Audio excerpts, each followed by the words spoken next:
Hello and welcome. My name is Janet and this is my travel channel. In today's video, I would like to share with you my experience having a road trip from Dallas all the way to Quebec City in Canada. This road trip was done in July of 2019, pre-pandemic. However, many of the places are now open, so you're able to visit them as well. A few facts about this trip. It took me about a year to plan, and also we wanted to rent a car because we felt the distance was too much for our car, and so we did. We were able to rent a car here in Dallas and then drive all the way to Quebec. We rented a car with Enterprise because they would allow us to go out of the United States to Canada and back in the border with no problems or issues. However, if you are going to rent a car to go to Canada, you need to ask first if you're allowed to do that. Our trip took about 2.5 weeks because we made plenty of stops. Not only did we go from here all the way to Quebec, but on the way back, we wanted to explore the East Coast as well. For our trip, we spent a couple thousands of dollars, and that includes gasoline and different stays at different hotels, as well as food. When we travel in road trips, the way I try to save money with food, what we do is when we stay in hotels, we select hotels that include breakfast already, so I don't have to spend money on breakfast.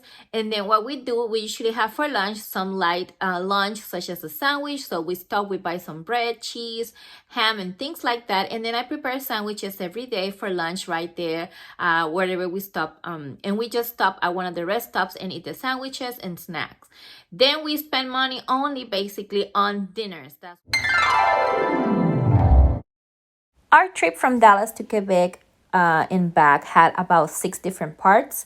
The first trek was from Dallas to Quebec City, as you can see here. Then from Quebec City, we went down to Boston, Massachusetts. From Boston, we headed all the way to New York City. And from New York City all the way to Washington, D.C. And finally, from Washington, D.C. back home to Dallas. Now I will be sharing with you some of the highlights of the places we visited. Of course, there's many other places to visit, but these are the ones we chose to visit. The first state was passing through Arkansas, as you can see in the sign. Arkansas is one state that has beautiful welcome centers, so I suggest you go there to visit at least the welcome centers because they are very beautiful inside, very rustic. There in Arkansas, we also visited the President William Clinton house, the house that he grew up with. You can go inside, see his bedroom.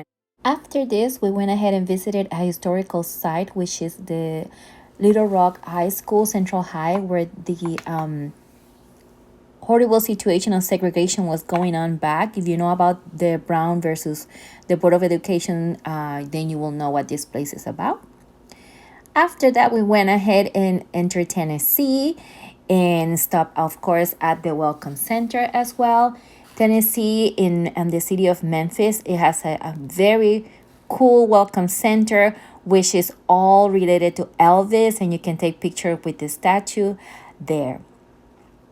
And of course, since we were in Memphis, Memphis is Elvis land, so we definitely visited Graceland. I recommend this place even for smaller children so they learn about the history and life of this great icon. You are able to tour inside the house and see how everything related to him, from his living room, his home. You can see his clothing, his record collection, and so on. And you can see here in the pictures, it was so interesting. And at the end, you are able to see his gravesite as well.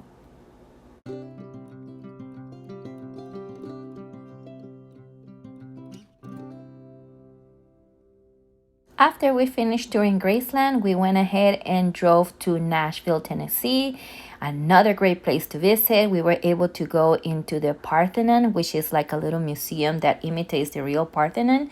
And you can walk inside and they have different exhibitions related to Greek mythology, as well as a huge statue of Athena. After that, we crossed the state to the state of Kentucky, where we wanted to visit the biggest bat in the world at the Slugger Museum. I highly recommend it if you have children or if you're a big sports fan.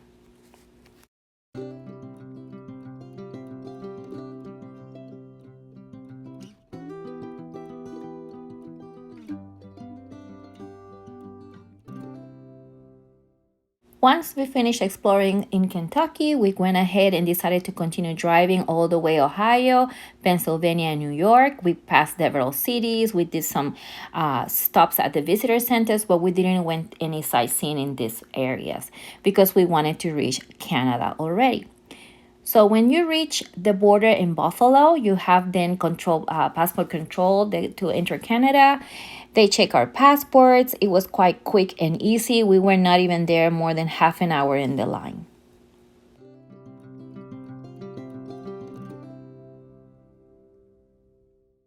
Once we crossed to Canada, we were focusing now on arriving to Niagara Falls in Toronto.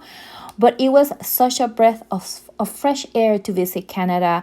A whole natural, beautiful place. Everything was very clean. The people were wonderful. I really enjoyed going through the cities and taking pictures of things that I thought were cute, such as this cover for cards. I thought it was interesting seeing people from all cultures. And here are some other pictures that I thought were interesting as well.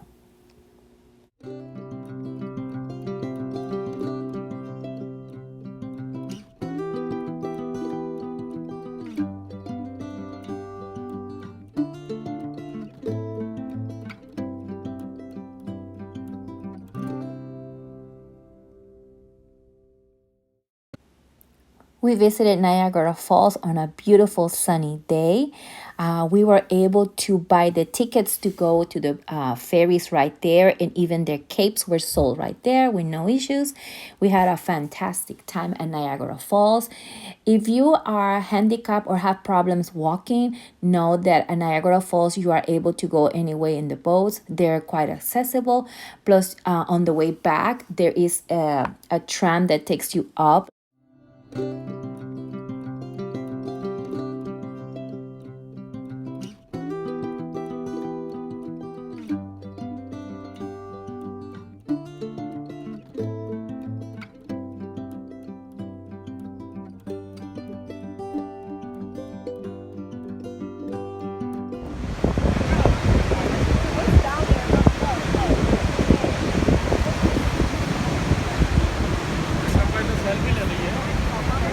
The Falcon Inn was the place we stayed during our visit to the Niagara Falls area. It was about 10-15 minutes to the side. It wasn't fancy, but it did the job with no problems. Afterwards, we drove to Toronto, where we visited the city. We walked around downtown. We visited their mall, which is very famous there as well. We also visited the harbor site. And later on, we crossed to Montreal, Canada, which is also a beautiful city.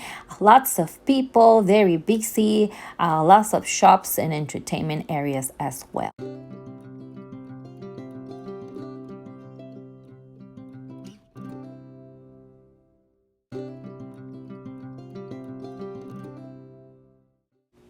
In Montreal, you can visit the Notre Dame of Montreal, which is a beautiful church.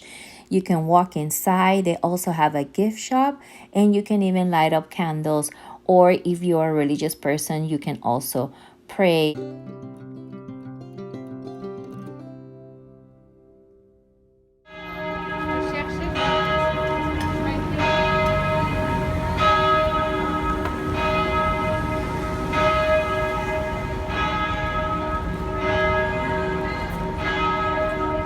After our visit to Montreal, we headed then towards Quebec City, and we started seeing all the signs change language since French is their language. We were able to stroll around the city. We were able to find parking with no problems whatsoever. We also visited the most famous and photograph hotel that it's located in Quebec City, which is called the Fairmont Le Chateau. They have a wonderful boardwalk that you are able to walk around. They have some ice cream shops, so you're able to get some ice cream, take photographs, and just enjoy the view and the day.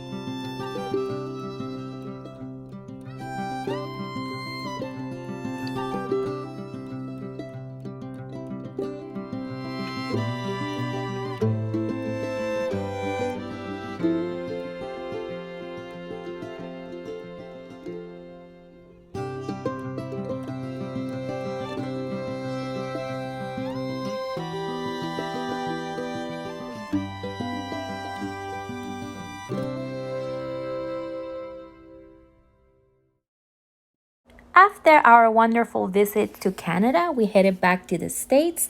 We entered through the border control in Vermont, which was quick and easy. They just check our passports. It took less than 10 minutes. He was actually surprised that we drove all the way to Canada. Afterwards, we stopped in Vermont's Welcome Center, took some pictures to stretch our legs because we were headed towards New Hampshire next, where we found this beautiful site of mountains and a little lake, and we took our time, just peaceful and wonderful.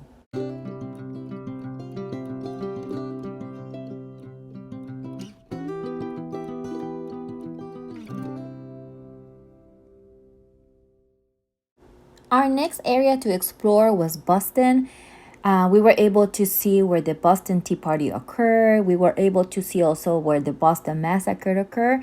These are great sites if you like history like I do. It was, of course, very crowded and very difficult to find parking, but worth the visit.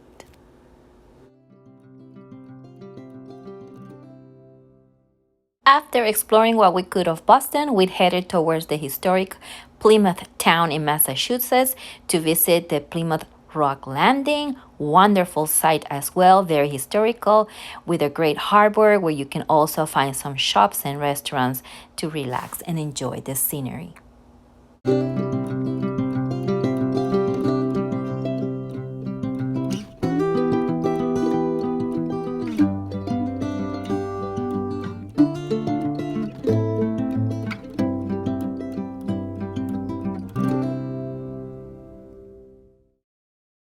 Connecticut, we wanted to visit the Sandy Hook site as well because we wanted to pay respects to the tragedy that occurred there.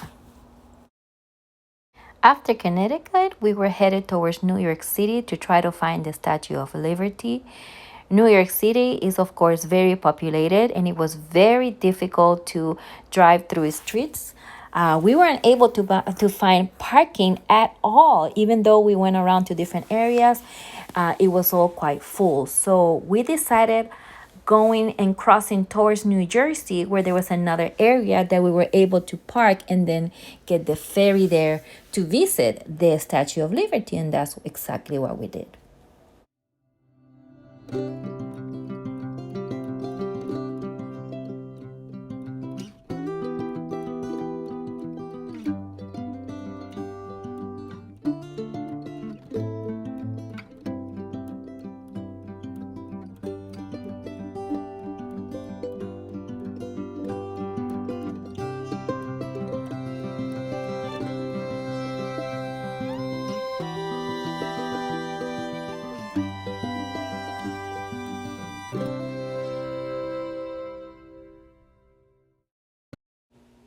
After visiting New York and New Jersey, we went ahead then towards Philadelphia to visit the historical sites in Philadelphia, such as the Liberty Bell, and we also visited one of the houses of Edgar Allan Poe.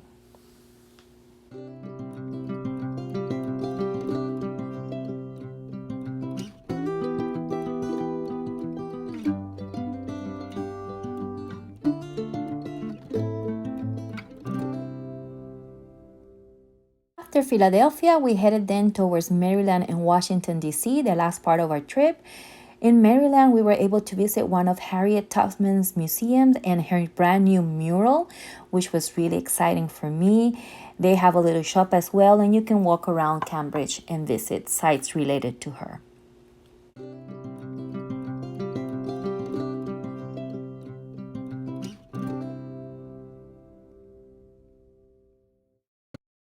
And finally, the last stop for our trip was the city of Washington, D.C., to visit all the traditional historical sites.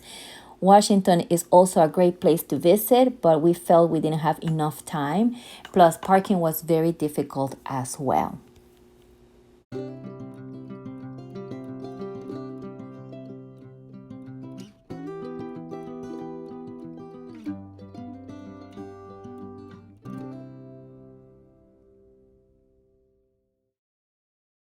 After Washington, D.C., then we headed back towards Dallas. We were quite tired, but super excited and happy of the experiences we lived throughout this trip.